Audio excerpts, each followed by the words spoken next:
Pero bago ang lahat, syempre kailangan nating bumiyahe at huwag kang pupunta sa lugar na yan hanggat hindi mo nakikita ang bidyong to. Ayos na sana biyahe natin papunta doon. At yun lang, nasaktuhan tayo sa ulan. Pero diretso tayo.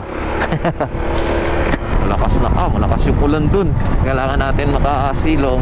Hahanap tayo ng may masisilungan. Lakas na oh. Dito tayo. I love Victoria. Saan na ba to? Medyo masikip nga lang dyan. Picture sana tayo eh.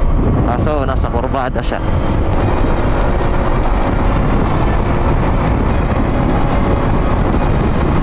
Makapag-drone lang tayo dito. Ayos na. Makapagpahinga saglit. Makita lang natin yung view. Ay goods na tayo doon. At nakapag-rides lang tayo. Goods na yon.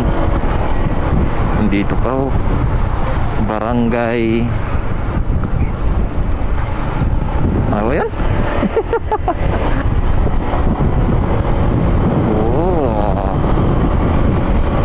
ganda oh. Ganda oh. Parang Northern Samar ah. Ay, Northern na pala to. Northern para to.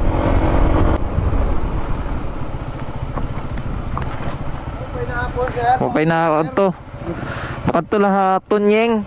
Tiga din po. Kalbayog. Asa ko sa environmental fee? 15 pesos lang. May entrance ka to?